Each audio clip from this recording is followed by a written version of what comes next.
মহাপ্রলয়। বোমাবর্ষণ আর মার্কিন বোমারু বিমানের কান ফাটা শব্দে সেনাবাহিনীর বিপর্যস্ত অবস্থা। আসন্ন মৃত্যুর সামনে সেনাদের সকলেই যখন চঞ্চল, তখন প্রচণ্ড চিত্তে সেনানায়ক গেয়ে চলেছেন, প্রলয় নাচন নাচলে যখন আপন ভুলে, হে নটরাজ জটার বাঁধন পড়ল খুলে। সুভাষচন্দ্রের মতো সেনানায়কেরই সম্ভব এমন জীবন রসিক হওয়া, রণক্ষেত্রেও রবীন্দ্র গানের রহস্য সিঞ্চন করা। রবীন্দ্রনাথ ও সুভাষচন্দ্র ছিলেন সমকালের দুই ভিন্ন প্রকৃতির মানুষ, তবুও ভারতীয় ইতিহাসের এক প্রাসঙ্গিক সময়ে দুজনেই গুরুত্বপূর্ণ ভূমিকা পালন করেছিলেন।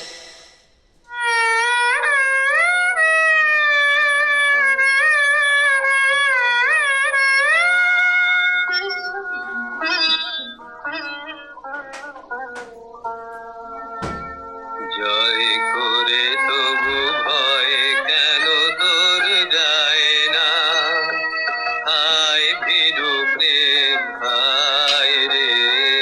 জয় করে তবু ভয় কেন তোর যায় না, আশার আলোয় তবু ভরসা পায় না, মুখে হাসি তবু চোখে জল না শুকায় রে।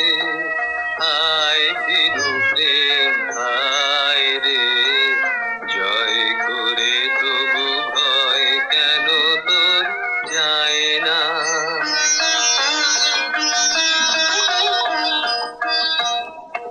বিরহের দাহ আজ ভারতের স্বাধীনতা সংগ্রামের এমন বহু পীঠস্থান রয়েছে বা এমন বহু জায়গা রয়েছে যা নিয়ে আমাদের খুব একটা নলেজ বা জ্ঞান নেই, কারণ সেই সম্পর্কে আমাদের পড়াশুনো খুব কম।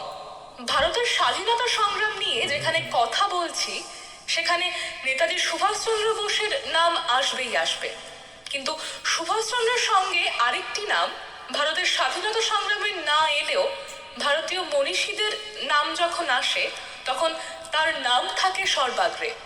তিনি আমাদের রবীন্দ্রনাথ। এবং সুভাষচন্দ্র রবীন্দ্রনাথ এই দুজনের সম্পর্ক তখন ঠিক কেমন ছিল? সুভাষচন্দ্র যতদিন পর্যন্ত রবীন্দ্রনাথকে পেয়েছিলেন বা রবীন্দ্রনাথ যতদিন পর্যন্ত সুভাষচন্দ্রকে ভারতবর্ষে দেখেছিলেন, তখন ঠিক কেমন ছিল এই দুই মহাপুরুষের জীবন কাহিনী? কতবার তারা একসঙ্গে মিলেছেন? এমনকি ভারতের স্বাধীনতা সংগ্রামে সুভাষচন্দ্রকে কোন নজরে দেখেছেন রবীন্দ্রনাথ, আর সেই রবীন্দ্রনাথকেই কতটা সম্মান জ্ঞাপন করেছিলেন সুবি? আজকের যুব অনুষ্ঠানে সেই কাহিনী তুলে ধরবো আপনাদের সামনে। নমস্কার, আজকের যুব অনুষ্ঠানে আপনাদের সঙ্গে রয়েছি আমি অনুষ্কা। আপনারা জানেন দেশনায়ক সুভাষচন্দ্র। সুভাষচন্দ্রকে দেশনায়ক আখ্যা রবীন্দ্রনাথ একসময় দিয়েছিলেন। হতে পারে এর আগে রবীন্দ্রনাথ অনেককেই দেশনায়ক আখ্যা দিয়েছেন, কিন্তু সর্বশেষ আখ্যা সুভাষচন্দ্রকে, যার কাঁধে তিনি গোটা দেশের এক প্রকার দায়িত্বই প্রায় সঁপে দিয়ে বলেছেন যে এই সুভাষচন্দ্রই পারে দেশকে স্বাধীন করতে। এমনই চিন্তাভাবনায় রবীন্দ্রনাথ উপনীত হয়েছিলেন একেবারে জীবনের শেষ প্রান্তে এসে। রবীন্দ্রনাথকে সুভাষচন্দ্র চিনেছিলেন তার কৈশোরে, কবির নোবেল প্রাপ্তির ঠিক 1 বছর আগেই। মেজদা শরৎচন্দ্র বসুকে 1912 সালের 17 সেপ্টেম্বর লেখা এক চিঠিতেই সুভাষচন্দ্র লন্ডন থেকে লিখছেন, আজ আমার 24 বৎসর পূর্বের একটি ঘটনার কথা মনে পড়িতেছে। তখন আমি ছাত্র ছিলাম এবং আমরা 15-20 জন ছাত্র সেই সময় একদিন কিছু উপদেশের জন্য রবীন্দ্রনাথের কাছে যাই। 24 বছর পূর্বের ভারতের ও বাঙালির রাষ্ট্রীয় অবস্থা কি রকম ছিল তাহা বোধহয় অনেকেরই স্মরণে আছে। একদিকে বিপ্লবী দলের আকর্ষণ, অপরদিকে রামকৃষ্ণ বিবেকানন্দের আদর্শ প্রভৃতি নানারূপ ধারা বাংলার যুবককে নানাভাবে সেই সময় আকর্ষণ করিত। যখন আমরা কবির কাছে যাই তখন তিনি কি সম্বন্ধে আমাদের বলিবেন তাহার কোনো ধারণা আমাদের ছিল না। সেই সময় পল্লী গঠন সম্বন্ধে তাহার নিজের কি ধারণা তাহা তিনি অনেকক্ষণ ধরিয়া আমাদের কাছে বলিলেন। তাহার সেই বাণীর মধ্যে উত্তেজনাপূর্ণ কথা ছিল না। প্রথমটা আমরা বুঝিতে পারিলাম না যে বাংলার ভাবপ্রবণ যুবকদের কাছে কেন তিনি নিরস পল্লী গঠনের কথা বলিতেছেন। সত্য কথা বলিতে কি, তখন আমরা কোনো প্রেরণা বোধ করি নাই। তাহার পর হইতে যতই দিন কাটিতে লাগিল ততই অনুভব করিতে লাগিলাম যে তিনি যাহা বলিয়াছেন তাহার মূল্য ঠিক কতখানি। রবীন্দ্রনাথ আর সুভাষচন্দ্রের মধ্যে অনেক ওঠাপড়া টানাপোড়েন রয়েছে, কিন্তু দেখা যায় তাদের সম্পর্কের মধ্যে যে মূল বিষয় সেটি হলো সুভাষচন্দ্রের গান্ধীজির প্রতি ছিল একটি দ্বিধা মিশ্রিত শ্রদ্ধা, কিন্তু কবির প্রতি সুভাষচন্দ্রের ছিল শুধুমাত্র শ্রদ্ধা, এবং সময়ে সময়ে যুগের সাথে সাথে সেই শ্রদ্ধা আরও প্রগাঢ় হয়েছে। রবীন্দ্র ভাবনা, রবীন্দ্র চিন্তা, রবীন্দ্র দর্শনকে সুভাষচন্দ্র আত্মস্থ করেছেন, এবং কখনোই সুভাষচন্দ্র বিনা প্রশ্নে রবীন্দ্রনাথকে গ্রহণ করেননি। বারবার তিনি প্রশ্ন করেছেন, যে রবীন্দ্রনাথ আদি অকৃত্রিম ভারতবর্ষের কথা বলেছে, যে রবীন্দ্রনাথ পাশ্চাত্যের মিলনের কথা বলেছেন, সেই মিলনকে সুভাষচন্দ্র গ্রহণ করেছেন। 1916 সালে সুভাষচন্দ্রের জীবনে সর্ববৃহৎ ঘটনা, প্রেসিডেন্সি কলেজে অধ্যাপক ওটেনের সঙ্গে ছাত্রদের মুখোমুখি সংঘাত। এই সংঘাতের পরিণতিতেই সুভাষচন্দ্রকে প্রেসিডেন্সি ছাড়তে হয়, এবং এই ঘটনার পরিপ্রেক্ষিতেই 1916 সালের মার্চ মাসে রবীন্দ্রনাথ রচনা করলেন ছাত্র শাসনতন্ত্র প্রবন্ধ। প্রবন্ধে রবীন্দ্রনাথ ওটেনের নাম উল্লেখ না করে তার সমালোচনা করে লেখেন, যাদের উচিত ছিল জেলের দারোগা সার্জন বা ভূতের ওঝা হওয়া, তাদের কোনো মতেই উচিত হয় না ছাত্রদিগকে মানুষ করিবার ভার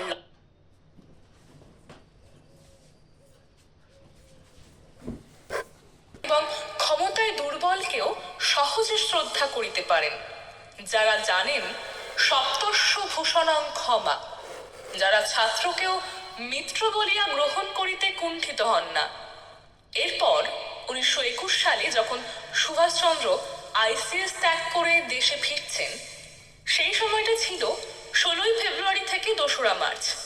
এই দীর্ঘ সময়টা সুভাষচন্দ্র যখন দেশে ফিরছেন, সেই একই জাহাজে ছিলেন রবীন্দ্রনাথ, এবং সেখানে রবীন্দ্রনাথের সঙ্গে দীর্ঘ আলোচনা হয় সুভাষচন্দ্রের। বেশ কিছু কথা সে সময় কবিগুরু বলেছিলেন সুভাষচন্দ্রকে, যা নেতাজিকে অনুপ্রাণিত করেছিল। ঠিক কোন আন্দোলনের কথা সে সময় বলেছিলেন কবি নেতাজিকে জানেন? তিনি বলেছিলেন আয়ারল্যান্ডের সিনফিন আন্দোলনের কথা, যেখানে অনেক গঠনমূলক কাজ হয়। সেই কথাই তার পরবর্তী জীবনে সুভাষচন্দ্র মনে রেখেছিলেন, এবং সেই কারণেই যখন অসহযোগ আন্দোলনের বিরোধিতা করছেন রবীন্দ্রনাথ, অন্যান্য বহু রাজনৈতিক নেতা যখন রবীন্দ্রনাথের এই পদক্ষেপের বিরোধিতা করেছেন, যখন রবিকে বলা হয়েছে যে তিনি ইংরেজের পক্ষে রাজ করছেন, তখন সুভাষচন্দ্র কিচ্ছু কিন্তু বলেননি। তিনি রবীন্দ্র ভাবদর্শকে বুঝতে পেরেছিলেন। এরপর 1928 সাল, রবীন্দ্রনাথ ও সুভাষচন্দ্রের গুরুত্বপূর্ণ সময়। কলকাতার সিটি কলেজের ছাত্রাবাসে সরস্বতী পূজাকে কেন্দ্র করে সরাসরি সংঘাতে জড়ালেন রবীন্দ্রনাথ এবং সুভাষচন্দ্র। ব্রাহ্মদের শিক্ষা প্রতিষ্ঠানে মূর্তি পূজা নিষিদ্ধ। সুভাষচন্দ্র দাঁড়ালেন সরস্বতী পূজার পক্ষে এবং কথা বললেন ছাত্রদের হয়ে। রবীন্দ্রনাথ কর্তৃপক্ষের পক্ষ নিলেন। এই সংঘাত বহুদিন রবীন্দ্র মরমে সুভাষচন্দ্রের প্রতি বিরূপতা নিয়ে আসে, কিন্তু এই সময়ও সুভাষচন্দ্র কিন্তু রবীন্দ্র সাহিত্য পাঠে মগ্ন ছিলেন। সাল 1933, সুভাষচন্দ্র লিখলেন দ্য ইন্ডিয়ান স্ট্রাগল, তার জীবন কাহিনী। সুভাষচন্দ্র চেয়েছিলেন তার এই বইটির মুখবন্ধ লেখেন জর্জ বার্নার্ড শ, কিন্তু কিভাবে পৌঁছবেন তার কাছে? রবীন্দ্রনাথকে একটি চিঠি লিখে অনুরোধ করেন যাতে তিনি জর্জ বার্নার্ড শকে অনুরোধ করেন সুভাষচন্দ্রের এই বইটির মুখবন্ধ লেখবার জন্য। এর উত্তরে রবীন্দ্রনাথ লিখেছিলেন, আমি যদি বার্নার্ড শকে বলি, বার্নার্ড শ কারোর অনুরোধে কাজ করার মতো ব্যক্তি নয়, তার থেকে তুমি নিজেই তাকে অনুরোধ করে দেখতে পারো, বইয়ের একটি পাণ্ডুলিপি পাঠাতে পারো।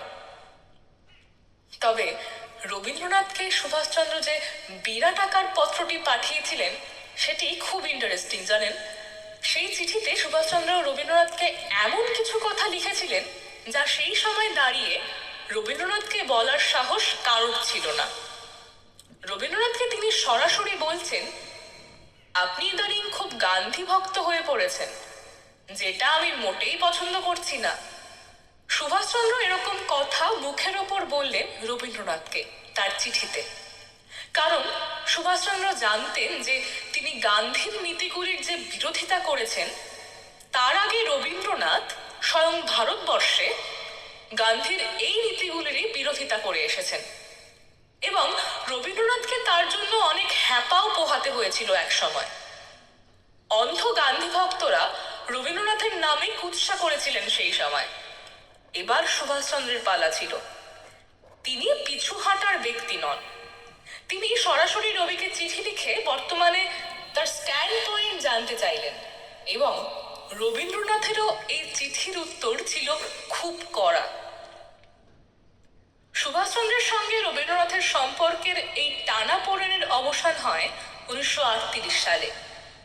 সুভাষচন্দ্র রবীন্দ্রনাথের আদর্শে পল্লী উন্নয়নের দিকে নজর দেন।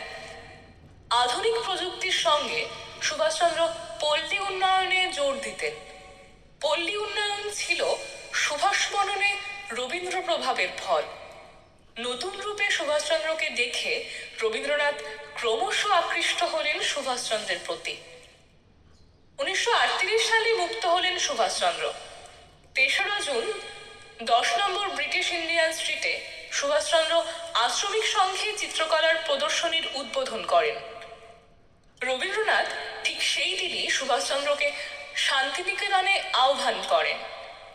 রবীন্দ্রনাথ ও সুভাষচন্দ্রের এই সম্পর্ক বড় অদ্ভুত, কখনো তিক্ততা, কখনো ভালোবাসা, কখনো শ্রদ্ধা, কখনো সম্মান।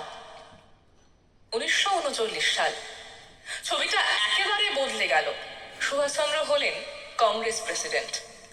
সুভাষচন্দ্র কংগ্রেস প্রেসিডেন্ট নির্বাচিত হওয়ার পর 21শে জানুয়ারি রবীন্দ্রনাথের আমন্ত্রণে তিনি এলেন শান্তিনিকেতনে।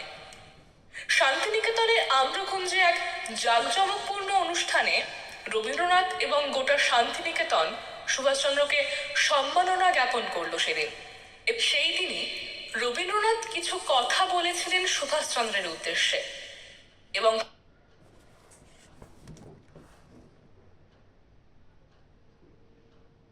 তিনি কোন চোখে দেখেন সেটা সেদিন পরিষ্কার হয়ে গেছিল এবং রবীন্দ্রনাথ বুঝতে পেরেছিলেন ভারতের ভাগ্য বিধাতা রূপে আগামী দিনে যদি কেউ এগিয়ে আসতে পারেন, ভারতের স্বাধীনতার পথ যিনি প্রশস্ত করে দেখাতে পারেন, তিনি আর কেউ নন, তিনি স্বয়ং সুভাষচন্দ্র।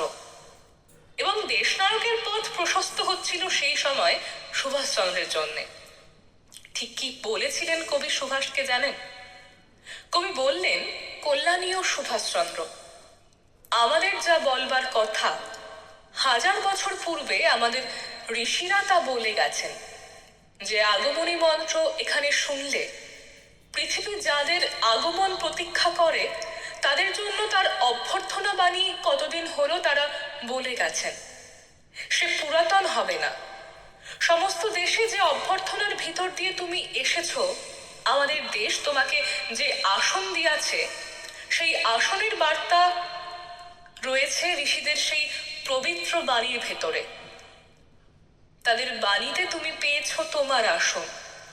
আমার খুশি হবার একটা কারণ হচ্ছে এই সুযোগে তুমি আমার পরিচয় পাবে। সে কথা শুনে হাসতে পারো, তুমি বলতে পারো আমার পরিচয় তোমার জানা আছে, কিন্তু এটা সম্পূর্ণ প্রকৃত কথা নয়। কেননা আমার পরিচয় জানবার গুরুতর বাধা আমাদের দেশে ছিল। আমার আধখানি পরিচয় নিয়ে আমি বাংলাদেশে এসেছি।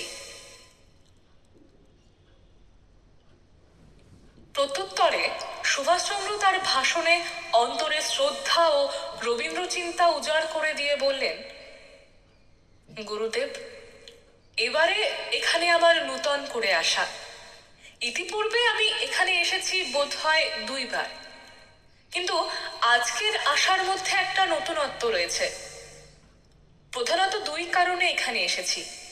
এক কারণ আপনি দেখেছেন, আরেক কারণ নিজের মন থেকে আসবার ইচ্ছা এবং প্রেরণা অনুভব করেছি।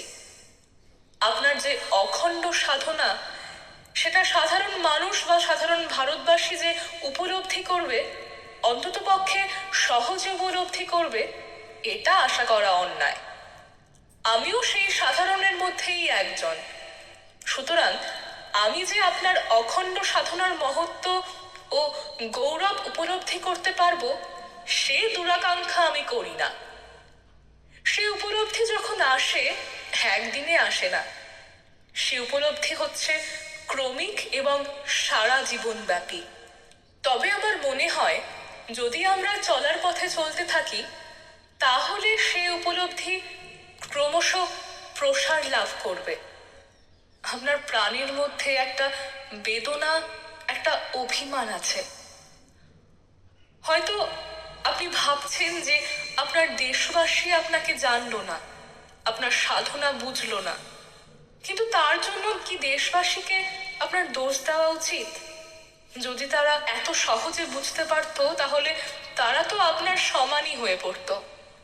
দ্রষ্টার সম্মুখে যে সত্য প্রতিভাত হয়, মানুষের পক্ষে সেটা উপলব্ধি করা যেমন কঠিন, তেমনি সময় সাপেক্ষ।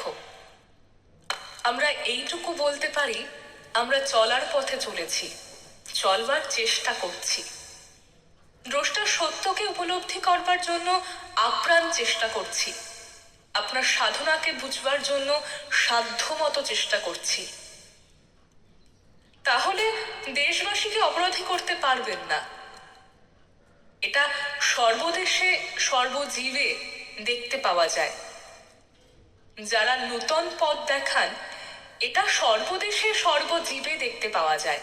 যারা নূতন পথ দেখান, মানুষকে যারা নূতন সত্যের উপলব্ধি করবার চেষ্টা করেন, তাদের মহত্ব, তাদের মূল্য সাধারণ লোকে বোঝে না, বরং সেই সত্যদ্রষ্টা ও সাধকদের শুলে চড়াবার চেষ্টা করে। সুতরাং আপনার দেশবাসীর যে নিশ্চেষ্টতা আপনি দেখেছেন, উপলব্ধি করেছেন, সেটা শুধু আমাদের দেশের লোকের ধর্ম নয়, বোধহয় মানব জাতির ধর্ম। ঠিক এরপরেই শান্তিনিকেতনের দায়িত্ব কবি দিতে চাইলেন সুভাষচন্দ্রের ওপর। 21শে জানুয়ারি শান্তিনিকেতনের এই অভ্যর্থনার পর সুভাষচন্দ্র কলকাতায় ফিরে আসেন। তার 4 দিন পর 26শে জানুয়ারি সুভাষচন্দ্রকে যে পত্র দিলেন রবীন্দ্রনাথ, তা রীতিমতো বিস্ময়কর। রবীন্দ্রনাথ লিখলেন, শ্রীযুক্ত সুভাষচন্দ্র বসু, কল্যাণী এসো। সম্পূর্ণ অনিবার্য কারণে এবং শারীরিক দুর্বলতা বৃদ্ধি হওয়াতে আপাতত তোমার অভিনন্দন সভা বন্ধ রাখতে বাধ্য হতে হলো। সুরেন ও সুধাকান্তর কাছ থেকে সমস্ত বিবরণ শুনতে পাবে। তোমার প্রতি আমার শ্রদ্ধা ও স্নেহ অক্ষুণ্ণ আছে, এ সম্বন্ধে সংশয় মাত্র করো না। ইতি তোমার রবীন্দ্রনাথ ঠাকুর। তৎকালীন রাজনীতির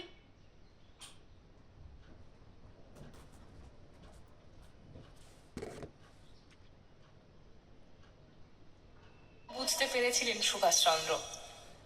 কংগ্রেসের সভাপতির পদত্যাগ নিয়ে সুভাষের পাশে দাঁড়ালেন রবীন্দ্রনাথ। তাসের দেশ উৎসর্গ করলেন সুভাষচন্দ্রকে।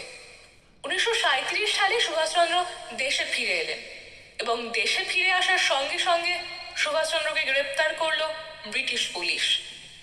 রবীন্দ্রনাথ ঠাকুরের নাতি সৌমেন্দ্রনাথ ঠাকুর সুভাষ দিবস পালন করলেন এবং প্রথম গ্রেপ্তার হলেন সুভাষচন্দ্রের মুক্তির দাবিতে। তখন কিন্তু আর রবীন্দ্রনাথ দূরে সরে থাকেননি। রবীন্দ্রনাথ স্বয়ং আনন্দবাজারে বিবৃতি দিয়ে সুভাষচন্দ্রের পাশে এসে দাঁড়ালেন এবং এরপরেই রবীন্দ্র সুভাষ সম্পর্কের তিক্ততার অবসান। এই 1937 থেকে 1941 সাল, মানে কবি জীবনের শেষ কয়েক বছর এবং সুভাষচন্দ্রের ভারত ছেড়ে যাওয়ার বছর অবধি ক্রমে রবীন্দ্রনাথ এবং সুভাষচন্দ্র ধীরে ধীরে কাছাকাছি এসেছেন। 1939-এর পর সময় যত এগোতে থাকলো, রবীন্দ্রনাথ পৌঁছে গিয়েছিলেন জীবন সায়ান্নে। মৃত্যুর ঠিক 1.5 মাস আগে রবীন্দ্রনাথ লিখলেন বদনাম নামক একটি ছোট গল্প, এবং এই বদনামের মূল চরিত্র অনিল নামক এক বিপ্লবী। এই অনিল বিপ্লবীর যা চারিত্রিক বৈশিষ্ট্য রবীন্দ্রনাথ ব্যাখ্যা করলেন, তাতে পরিষ্কার ছিল তিনি আর কেউ নন, সুভাষচন্দ্রের কথাই বলেছেন। আসলে ওই যে বললাম, জীবনের শেষ দিনগুলোতে রবীন্দ্রনাথ বিশ্বাস করতে শুরু করেছিলেন একমাত্র সুভাষচন্দ্রের হাত ধরেই দেশের স্বাধীনতা ফেরা সম্ভব। জীবন সায়ান্নে এসে রবীন্দ্রনাথ লিখলেন মানবতার গান। ওই মহামানব আসে, দিকে দিকে রোমাঞ্চ লাগে। মনে হচ্ছে তো এই গান সুভাষচন্দ্রের জন্যই লিখেছিলেন রবীন্দ্রনাথ? এক্স্যাক্টলি। রবীন্দ্রনাথ এই গান লিখেছিলেন তার নাতি সৌমেন্দ্রনাথ ঠাকুরের অনুরোধে। এই গান যখন তিনি লিখছেন, তার কয়েক মাস পরেই রবীন্দ্রনাথের মৃত্যু হয়। তার জীবনের শেষ পয়লা বৈশাখ ছিল এটি, যেদিন তিনি এই গানটি বেঁধেছিলেন।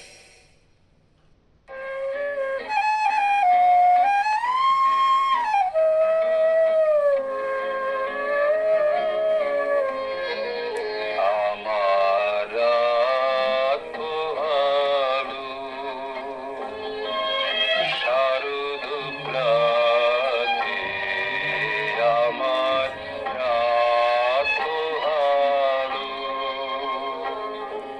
বাঁশে বাঁশে তোমায় দে যাব, তাহার হাতে আমার রাত পোহালো।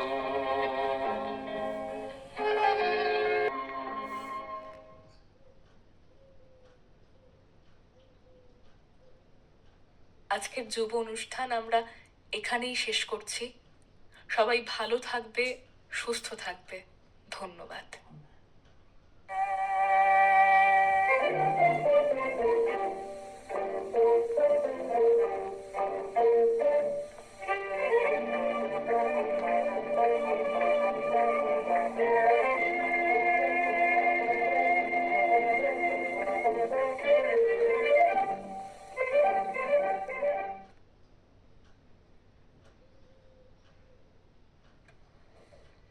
শেষ হলো যুব অনুষ্ঠান।